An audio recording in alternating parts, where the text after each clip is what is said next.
Hello and a very warm welcome to Secrets of Storytellers. Well, Bad Boy Billionaires has a long list of people. Our society, our media has a way of showcasing them as exceptions, the successful people as exceptions. They've either had a dark childhood or they are weird in some sense who can't seem to fit the everyday life of a normal human being. Or someone who's unique, almost like a maniac. Especially when they get rich, they tend to become heady and their craziness heightens. But that isn't reality. There are about 2,700 billionaires on planet Earth, and not all are alike. In fact, being extravagant or arrogant or glamorous is so easy when you have the money. What is rather an exception then is to find someone who can be grounded, humble, helpful, and a kind-hearted person. I think we've hit jackpot today because we have such a person with us. He has very recently joined the Billionaires Club, an IIT graduate in computer science, and a PhD in computer science from Indiana University. He is the founder, chairman, and managing director of Persistent Systems, Mr. Anand Deshpande. So let's welcome him and let's hear about his journey. How's it been? Hello, Anand sir. Welcome to Secrets of Storytellers. How are you? No, thanks a lot for inviting me. It's a pleasure to be on your show. So I'm looking forward to it. It's completely an honor for us. Thank you. So, Anand sir, I want to start with Persistent Systems, obviously. And I think you started Persistent Systems in 1990. That was, in fact, the year I was born. So after almost 30 years of leading such a successful organization and also, leading a successful personal life, how would you measure your life today? No, see, it's not a fair thing to do to measure life as such. I think this as a journey and I think I'm not done yet. I'm enjoying what I'm doing. I've always had the positive outlook to what I do in life and I have no regrets at all. That's wonderful to hear for someone who's led such a long life, to say that you have no regrets. You would probably have the same life again. I think that's a wonderful thing to hear. So was starting Persistent or a business always something that you wanted to do, or was it more like a serendipity that happened? How did it happen? So very briefly, let me share a little bit of my background so that will give you a sense of how I landed up where I am. So I grew up in Bhopal actually. I did all my schooling in Campion School, Bhopal. My father worked for Bharat Heavy Electricals, and all of us in the township, pretty much at that time it was engineering or medicine, and there was no other options really that we looked at. Right. I ended up in engineering and I ended up at IIT Kharagpur. Did a BTech I started in Aero, but I changed in 2 years to computer science, and I graduated from IIT Kharagpur in 84. Wow, okay. Then our batch was the third computer science batch in India from IITs. And then pretty much soon after that, everybody from our class was applying abroad. I did too. I got a scholarship, went to Indiana University, Bloomington, did a PhD in computer science. So computer science when I was starting out was a early happening area. It was certainly aspirational to get into the department even in IIT, and even at IU it was very clear that computer science is going to have many different opportunities. So I was always intrigued about doing something different, doing something on my own and things like that. And then after finishing my PhD, I ended up at Hewlett-Packard in the Bay Area. And I worked there for a couple of years, actually 18 months before I came back to India. But while I was in the US and even while I was in college, trying to do something of my own was always on the cards. I always felt like I should do something on my own, or I was pretty, ambitious at that time as well. And when I was coming back to India, I had an option of trying to join somebody, but I felt that, I could take a chance, do something on my own. So I pretty much came back from the US to set up Persistent straight out of my 18 months in the US, and I was pretty young when I started the business. Right. But that's a great idea. I think a lot of us want to start up and do something of ourselves.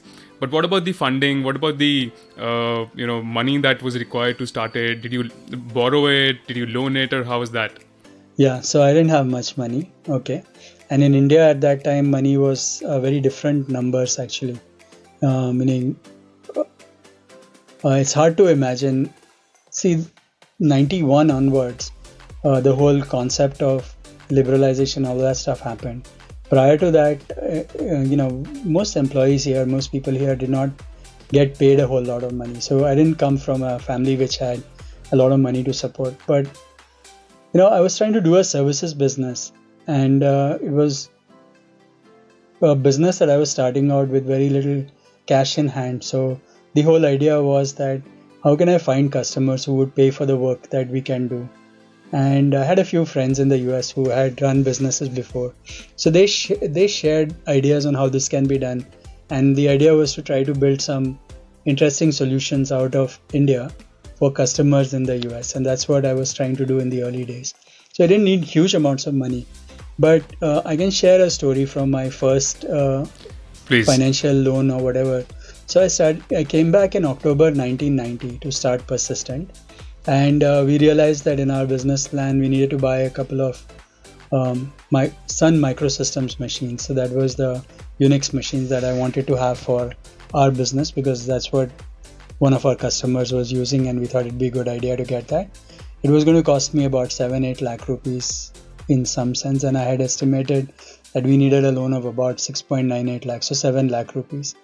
And I applied to Bank of India for the bank loan, which was a bank that my father knew. He had been banking with them, and they were one of the leading banks in the area. So I approached them, and the chief manager was very encouraging, and he said, sure, please apply. We will definitely be able to fund and all that stuff. But even then, the bank loans would take 3 to 4 months. And I applied to him in January of 91, having come back in 90, saying, okay, here's my business proposal and all of that. And they said, oh, you're doing software and IT, so this is a priority sector bank loan. So we need to send it to headquarters. So headquarters was Bombay. So my loan application, 7 lakhs in all. It took about 7 months to process. And every other week I would go to Bombay to make sure that the file moves from one desk to the other desk to the other desk. Oh God. And it was quite a painful process to get that 7 lakhs. But I didn't have the 7 lakhs, meaning I needed that loan. I couldn't have managed this without the bank loan. Now, the more interesting story that happened, which was like even more strange, was the following. So they approved the bank loan. So let me say it this way. So let me give a little bit of context for 1991. Sure. So in 1991, when I started the business, so when I came back from the US, Vishwanath Pratap Singh was the Prime Minister of India. Okay, and within a week after I came back, we had the Ratha Yatra. Lal Krishna Advani was on the Ratha Yatra, and VP Singh government collapsed. And Chandrasekhar became the Prime Minister of India. And at that point, we were really broke in a sense as a country. We had to take our gold and leave it in England to borrow money against that. So the financial situation in India was pretty bad, if you might say that. Pretty bleak, yeah. It's worst time from India's point of view, in a sense. I mean, we've never had it so bad in the last 50 years, let's say. After maybe 69, 70 and then 71 war, 1990, 91 was a pretty bad time for India. Anyway, so that's when I started the business. So the point I'm trying to tell you is that there is no such thing as a bad time to start a business. Okay, any time is good time. But anyway, so I started around that time, got to the bank loan. I went to the US and France, which is where our first customers were, in 91 May. And this was the week after Rajiv Gandhi got assassinated. Okay, so all of a sudden, elections were half done, the other half happened after June and all that. And my loan got approved in the month of May, end of May. Right? I was not here. Okay. We had put certain things, but they had put certain conditions for disbursement, which means that they were going to disburse the loan only in June. Okay. And then what happened was I came back, we had some business, we wanted to get started. We had ordered equipment, which was, so the bank had insisted that they would, more than the bank, the vendor had insisted that you make payments on bank paying them. So I cannot pay the vendor. The payments through the bank. Okay. So they will release the equipment after the bank gives them the payment. I mean, I don't give them payment, bank has to give them the payment. So my loan application was tied to that, right? And then what happens is that end of June, Narasimha Rao becomes the Prime Minister, Narasimha Rao. And then Manmohan Singh is the Finance Minister. And they changed the repo rate, they changed the sort of deposits that the banks have to keep for. Reserve Bank of India has a requirement that banks must keep a certain amount of deposits. So my loan was approved, but they could not disburse it. Okay. Okay, so I had a loan approved from the bank, but the bank said I cannot give you the loan because now this has changed and the interest rates have changed and all that. So our equipment was sitting in Pune airport. I could not clear that equipment because bank needed to give the loan. The loan could not be cleared because the RBI had changed the deposits that they need to keep and all that. And hence it was all very complicated, and then we had to scramble. So then I looked around we borrowed some money from friends and family, about 2 lakhs. I got a term loan from, not a term loan, I got a working capital loan from Syndicate Bank at that time. And that was about a 4 lakh rupee loan. So we used all of that money to get the equipment out, and that's how we got started. Couldn't have been a worse time. So yeah, meaning funding was, VCs and all that didn't exist in India at that time at all. And it was mostly, you started business with your own funds in a way or borrowed from the bank. So that was the model of operations at that time. But after we got our first 2 banks loans and then customers started to come in, meaning we had customers on day one. Then on it was much easier because once the customer starts to pay, we had the cash flow running. So we were able to bootstrap quite a bit without having to have our own money up. Right. Couldn't have been a worse time, I think, to start a business. I think India was going through so many changes. The whole financial structure was changing.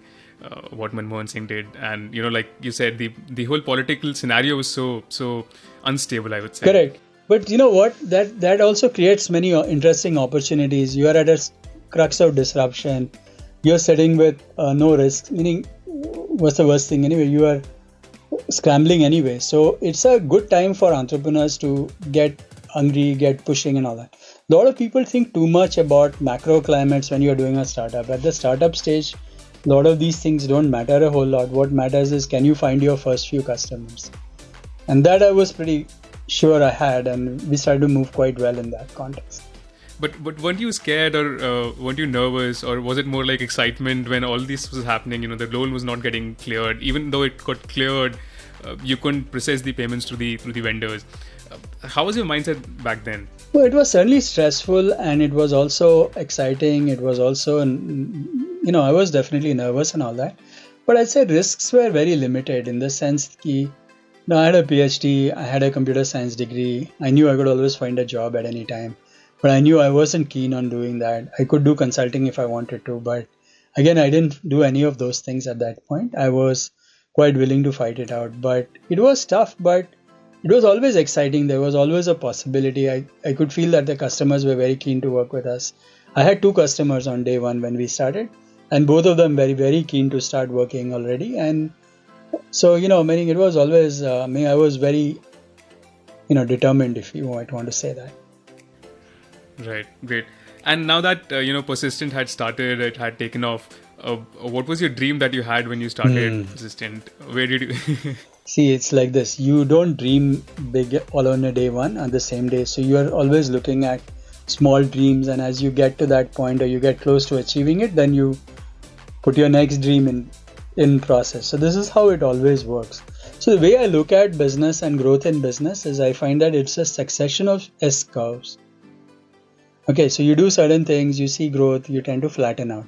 So when you're dreaming, you're at the beginning of a dream, you try to make a dream that is a little bit of a stretch dream from where you are, but it is not outrageously stretched that it is just a crazy dream, right? So you start with one dream, and as you start to get on to that dream, then you say, okay, what's my next one, and the next one, and the next one.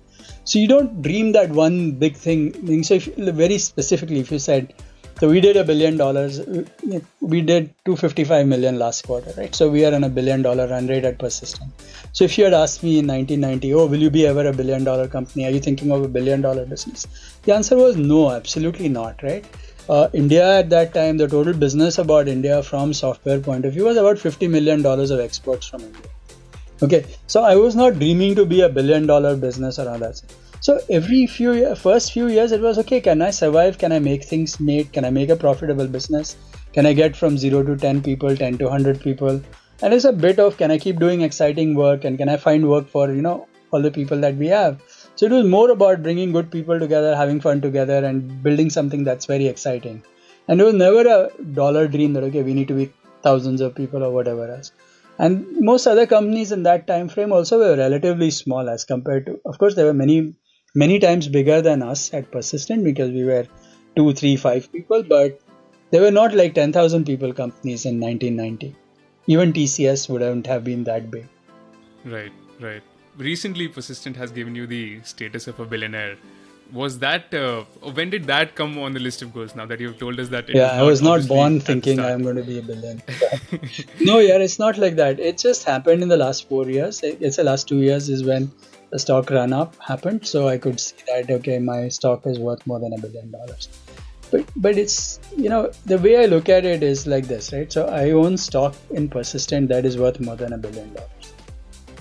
That's the fact. But beyond that, it doesn't change anything, right? Meaning it's not something I was planning. I still continue to do what I was doing in Persistent. And Persistent has a goal which needs to go where it needs to go. And at the valuation of the company, I own a certain percentage of the stock in the company, and that reflects in my valuation. But if you really think about, what does that mean for me or for the company? It's like I need to hold that stock in Persistent because if I have to be part of the company and I need to run it, then as a founder, I see myself as the sort of the trustee for that part of the stock that is owned by me, and that is worth a lot of money. But I'm not trying to sell it, so it's not something that I'm looking to monetize. So I don't see that as sort of quote unquote my wealth. It's what I need to have to keep the company going. Right. I'm sort of digressing here a bit, but you said you didn't start with that thought of becoming a billionaire, and what you have right now is sort of a notional value to. No, it's not notional. It's valuation to quite your real. name. It's not notional, but Yeah, in the sense that you're not going to no, I'm not encash cashing it. Yeah, I mean it's wealth. Yes. Correct. In Yes. that sense, yes. But then there are a lot of youngsters who start with that dream right away. That I'm going to start a business and I'm going to take it to a level where I'm going to make $1 billion. Is that the wrong mindset? Would you say? Yeah, I mean there are many steps in between, and even $100 million is not a small amount, and 10 million is also not a small amount. And it's I mean I think there are only, as you said, there are only 2,700 billionaires, right? So it's not like you want to. Not everybody has to start with that dream. There's a lot that you can do in the journey, and I think focusing on the journey is more exciting, more fun than just starting to say that where is the net worth is important, but it's not really. One should not really focus on just that, right? And this is a stock market driven number, right? So tomorrow if stock price goes down, for a few months last year, my billion was not a billion, it was less. Made no difference really, right? Right. So I think people should not be thinking about their personal billion. I think people should focus on getting better, doing more, and sort of enjoying the journey that they are part of, doing what is right, feeling good about what they are doing. And as long as you're doing that and you have enough for yourself, don't have to worry about the actual value of the amount. Right. Nice. Which brings me to the next question: is that what is it? It's been 32 years of such hard work and achieving big milestones for Persistent, for yourself. What is it that still gets you going in the morning? What is it that you still want to achieve more in life? So I'm not doing a whole lot at Persistent right now. For the last 2.5 to 3 years, I have moved from being the CEO to the chairman. So I spend, let's say about 20-25% of my time on Persistent related activities. And the thing was that I was running Persistent for 30 years when I moved off, and I was thinking that okay, I can do this for another few years, but maybe it's time to do something different. So now I'm thinking, how do I make an impact for the next 30 years? And I'm thinking of projects and ideas which are more forward looking and more sort of how can I make an impact? How can I be contributing to what's coming up more so than specifically worrying about day-to-day stuff at Persistent? With Persistent, we have a full team and they are quite well equipped, and that's really what it is all about, is how do you transition so that it becomes a professionally run business And I have been able to sort of move myself from management to being part of the ownership team rather than being in the management. And we have a strong management team that runs the day-to-day shop. So I'm not doing much of persistent management right now, but I've been looking at many other things which I'd be happy to share with you, but it's mostly non-persistent things. Right. So the idea is to make an impact for the next 30 years, and that's what you're focusing on. That 30 is just a notional number. Who knows how long one will obviously. live? That is a different thing altogether. Yeah. But the idea is to think a little longer term rather than looking at what can I do in the next 2 years, or can I look for something that will have an impact in 2-3 years. So I'm not thinking short term. I'm thinking, how do we create activities and projects that will have a longer term impact? So that's really what's driving. Right. And what are some of those activities? Right. So I'll tell you broadly, I'm focused on 3 broad areas. One set is around entrepreneurship. The second set is around data. And the third is around higher education and continuing education. Okay. So that's how I've been dividing my time right now. And these are areas that I picked with the following thinking in mind. Right? One is I want to pick something that I'm interested in or I can make a contribution. I don't want to go do something completely that I don't get it. I mean, I've spent 30 years doing what I've done, and there's a certain areas of expertise that I have. I want to leverage that. And second, I'm trying to pick projects and activities that will have, as I said, longer term impact. So on the entrepreneurship side, I have 2 specific projects. One is we call Deyasra Foundation. So it's a personal foundation that family members have set up. It will be 10 years this year. And we are focused on really small businesses. We call them nano entrepreneurs. These are businesses that make between 5 lakhs and 1 crore. And we are focused on things like beauty salons, food counters, fashion design, photographers, those kinds of people, self-employed businesses. And we want to see how to make them successful. And we believe that in India, this is a huge need, because if you look at it, we have almost 25 million people at every age in India, below the age of 40. And at 25 million, we need to have like 15 to 18 million jobs. And a lot of the jobs are going to get created by job creators who are creating smaller businesses. So we need to make sure that they are successful. And they have lots of challenges. So we have a team that focuses on their challenges and helping them solve their problems. And then another one we do is we call Second Orbit. And in Second Orbit, I work with businesses that are in the 10-15 crores, trying to help them to take them to 250 crores or 150 to 200 crores. So how to help, as I said, you have these S curves, right? So at the end of the first S curve is where it's a founder-driven S curve. So you go as far as the founder is capable of. Now, if you have to get to the second curve where you want to bring in other people, you have to bring other management team, co-founders, whatever, more than co-founders, other management team people, and share your ownership and share management with other people. That transition is very hard for the founders to do. The founders also need to build some new skills and muscle to be able to make that transition.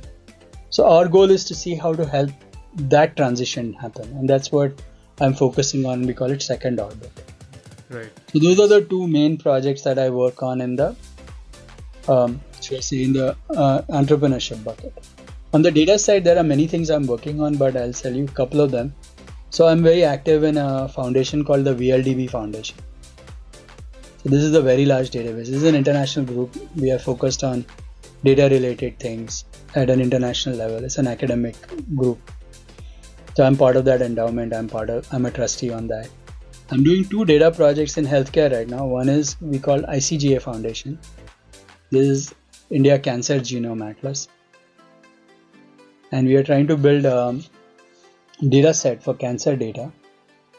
And I'm helping a group of cancer researchers to see how to make that happen. And then I have another one where we are working with diabetes researchers and trying to see how to build a data set for diabetes research in India. So these are the 2 data projects. And then I'm active in ACM, and there's a whole bunch of other data related things that I'm working on. Right. And on the education side, I'm very interested in looking at and thinking about how to help professionals learn on an ongoing basis. So how do we create continuing education or continuing education opportunities for professionals so that they are successful in their careers? Because especially in the tech and IT careers, and I work with lots of people, right? We all work in a world where the things are changing so fast that we need to learn all the time. And how do you stay abreast? Where do you learn from? How do you keep upgrading your skills? And that's a very tricky thing, and I'm trying to find ways to see how to bring in various things together to make that happen. So that's really the stuff that I've been working on.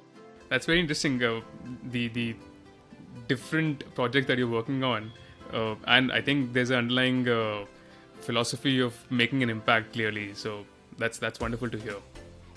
But like you said, and I something stuck in my mind was, you said that the first S curve goes only as much as the founder can go, and then you have to bring in people and set up a team. I think there is where the real leadership and things like those are really required. Like you said, new muscles for every founder. So what has been your leadership mantra in life? How have you led in life, or what would be some of the I don't know, tips on that topic? Yeah, I mean, this is it's always you can make up something, but let me share a few ideas of what I think are important from the company's point of view, which I learned early on.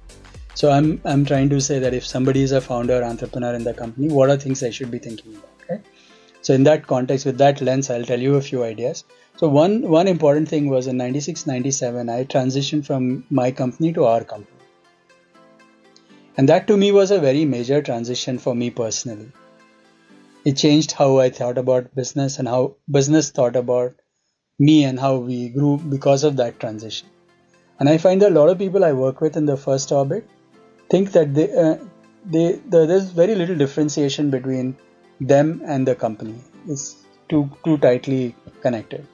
And that particular transition was very important for me between, say, 96, 97. When before 97, I used to think that, we are all together, we are all working together. I should do what I like doing. Everyone should do what we all like doing. And, the company will be a summation of what work each one of us does. So I was a coder. I liked coding. Yeah. I was writing code on the projects and all of that. And everyone was doing that, and it was fun. So anytime when some new project came in, it was like, oh shit, this is going to be more work. I have to figure out how to go about doing it and all that. So that was very intimidating. So we were sort of throttling our growth because of that. And then one of the guys in the company came and said that, you are doing this and throttling it for you because you don't want to do more. But what about us? Why don't you trust us to do some of these things, right? So then I had to make that transition that it's not my company, it's our company. Okay, I'm not, as Anand, if I want to be CEO of the company, then I should look at the company's interests first rather than look at my interests. So I was predominantly doing engineering, techie, coding stuff and all that. And I realized that the company would have found my skills to be more useful if I were to do 100% sales than do some coding and some sales. Because there were enough people in the company who were willing to code, and coding was not the most critical constraint. Our constraint was sales. So I decided that, okay, if I'm the CEO of the company, I should do what is right for the company. I should do what the company wants me to do rather than what I want to do. And that's when I said, okay, I'm going to full-time move into sales. And the best decision I made in many ways. And I recommend to everyone to learn how to sell and all that. But that's different. But that transition of saying, me as an individual and me as a company are two different things. And when I'm running the business, okay, I need to look at the business's interests first. And once you change this equation into saying that you are owner of the company in the sense that you own share in the company, there's also you are part of the management team of the company, and then there is a company. But all of us work for the company first. So the company's response as executives who are running the company, our responsibility is to keep the company's interests first. And at a point of time when you find that what the company wants you to do, you don't need to do, perhaps you should move on. Right? But you should make choices that are right for the company, of your time, your activities, whatever else. So that was a huge transition for me, and this actually has many interesting consequences by this transition. I'll give you one more example. So as I said, I run this second orbit workshops where I talk to a lot of people and we talk about what scaling and all that means. One of the biggest challenges I find is that the founders think, oh, this is my company, this is my mission, so the company's mission is my mission. And how do I get all my employees to buy into my mission?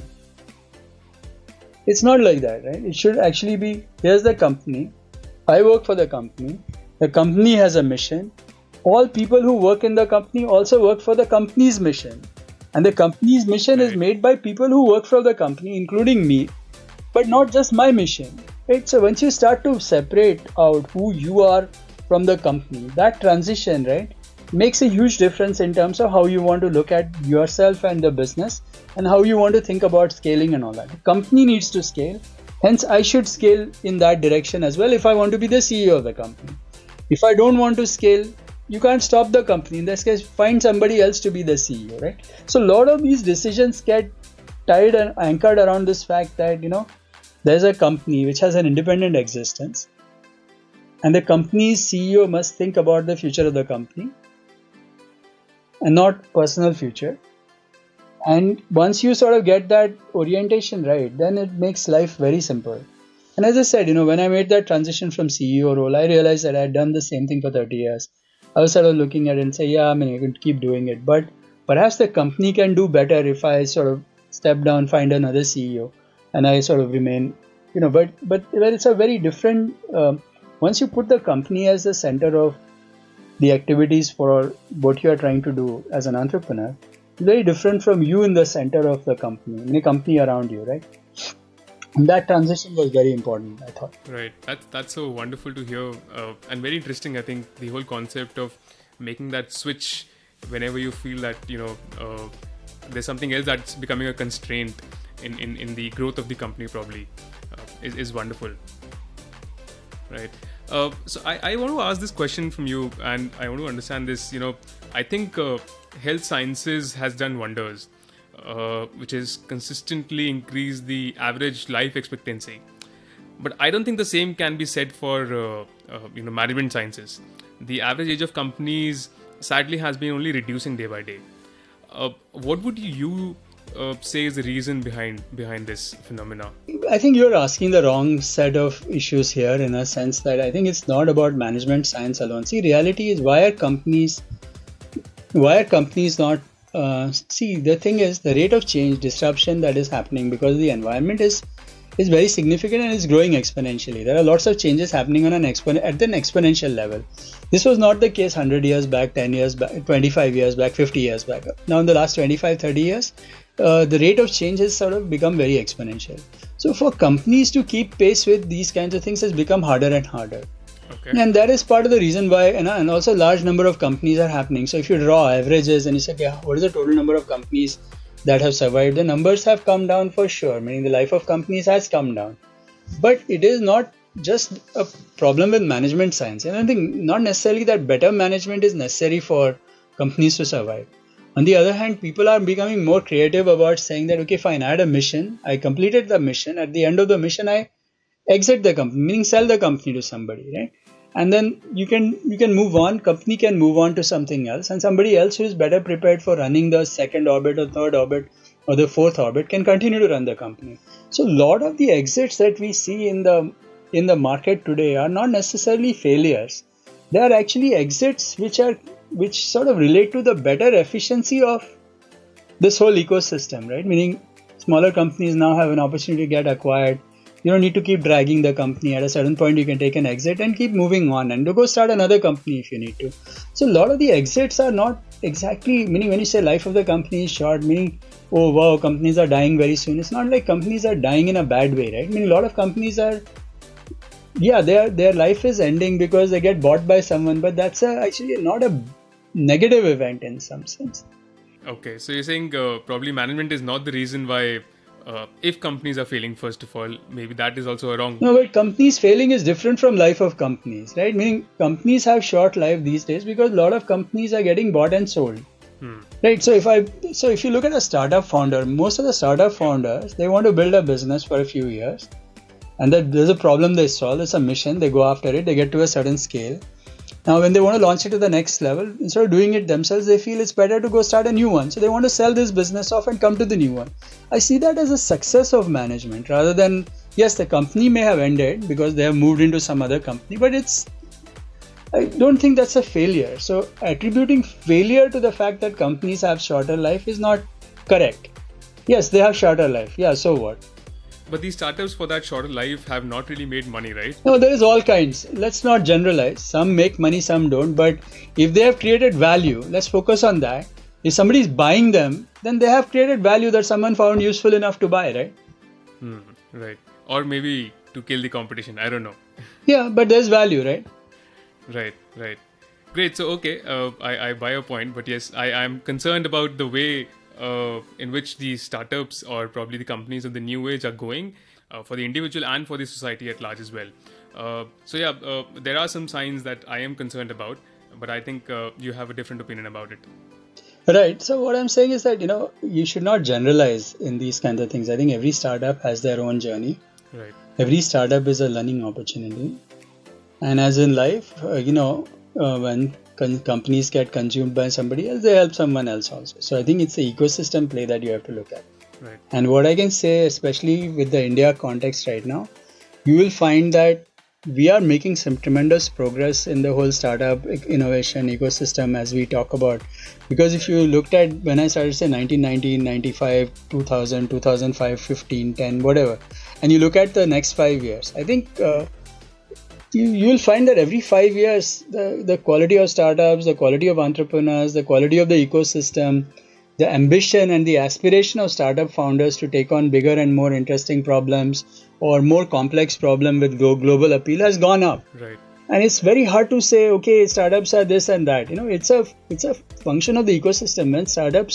When lots of startups start, many of them are not going to survive. You don't know which ones, which won't, whatever. But those who don't survive, they're also feeding into the ecosystem so that next generation of startups are better. So you have to look at this as a journey and not necessarily pick on the fact that, lots of startups are getting burned or, many startups are doing things that are not meaningful. Aisa nahi hai, yaar. It's all, the whole ecosystem is benefiting from each other. Every mistake, the founder learns something, and everyone should look at it as, how do we get better? That should be our goal. Right. What I'm trying to refer to is that, startups at large, we have lots of startups. Many of them will fail, some will succeed, and some will super succeed. Right. That's way of life, and you have to accept that. And that's good for the fact that many will not survive is also good for the ecosystem. Every startup doesn't have to, become a unicorn. Yeah, obviously. Right. Great. I see a point, and I totally respect that, and I stand corrected for that matter. Right. So, Anand sir, before we move to the next section, which is our concluding section, I just have one more question for you. What is one piece of advice you'll probably like to give all our listeners, everyone who's listening? I may give you one corny advice is to be persistent, okay? As somebody who runs persistent, if you ask me for one advice, that's the one that I think matters the most, right? So at the end of it, if you look at it in any part of life, anything you do, any which way you look at it, those who succeed are those who are persistent. Meaning the worst thing you can do is to give up. Right. Okay? So being persistent is the key to success, and there's pretty nice quotes on this topic. You can look them up. But, you look at it any which way, it's those who are persistent that survive actually. And survival is very important, and you succeed if you survive. Right. That's wonderful. The fact that you've, I don't know if that was the reason that you named your company Persistent. No, I'll tell you what we named it. So as I said, I have a database PhD, okay? And anybody who runs database systems, these are systems that are persistent. So if you look at persistent systems, it's a technical term for data-related systems. And why are they called persistent systems is that when you pull the plug on a disk, the data still remains. It's persistent. It doesn't go away. Oh, okay. In main memory, the data, whatever is sitting there is transient. It goes away. So systems that are persistent are data systems which are database related. And that was the main reason for why we named it Persistent Systems, because that was our business that we were working on. But, it's a very nice name, right? Yeah, it's a wonderful name. Yeah. That's an attitude in itself, a complete attitude for probably success. Yeah. Lovely. Great. So I'll quickly move to the last and concluding section of the podcast. And this is a common one across all my 69 episodes until now. It's called the Tell a Secret section. And we call the show Secrets of Storytellers. So as a practice, I want to ask one secret from Persistent Systems that you probably have not shared a lot in the open. So what would you tell us? No, so one of the secrets that I'd say is call it a secret, but this is something that we don't talk a whole lot about is that we have had many failures. We have tried out many different things. We have always been on the fringe of trying out new things. So I've tried lots of experiments. Many of them have failed, okay, or did not succeed as well as I thought they would succeed. But you may say, okay, that's a bad decision, all that. We all learned from all these, these kinds of things. So for very early on, I tried to become a distributor for a product that we were working with. We tried distributing in India, that didn't work out. We tried building products many times. We tried in the early 90s also, we built some products. We could never sell them, so we said, okay, yaar, ye nahi ban raha hai, shut down karo. Then we tried to create another company to focus on India market, on B2B commerce. That didn't work too well, so we shut that down. Then we did another set of things. So like this, as persistent, we have experimented a lot over the last 25, 30 years. So we continue to have a main business that has been consistent, but we have been very adventurous in some ways or the other. Adventurous is not the right word, but I wouldn't say we have been gambling on any of those things, but we have tried new experiments, new ideas to see what might work. I have tried out different kinds of things. I've enabled people to say, okay, you run this business, and most of them have not necessarily succeeded as well, but these are things that you do if you want. So it's not a straight line. There are many things you do which don't work, and that's the message I would give to people. So yeah, meaning we have tried many things. Lovely. Great. Thank you so much, Anand sir. That was a great sort of advice, so to say, for every one of us. And I think that tells a lot, and tells a lot as to how to lead life, probably in whatever profession you are, be it an entrepreneur or a job for that matter. So thanks a lot once again for your time. It was wonderful having you on the show, and it was a pleasure to host you. Thank you so much. Thank you. Thanks a lot. I hope you had a good time as well, and we'll stay in touch. Definitely. And for all the listeners, this is Shubham signing off. If you have any questions, or if you want to write to us, any comments, please let us know. Please write to us. The link is in the details. Thank you. Bye-bye.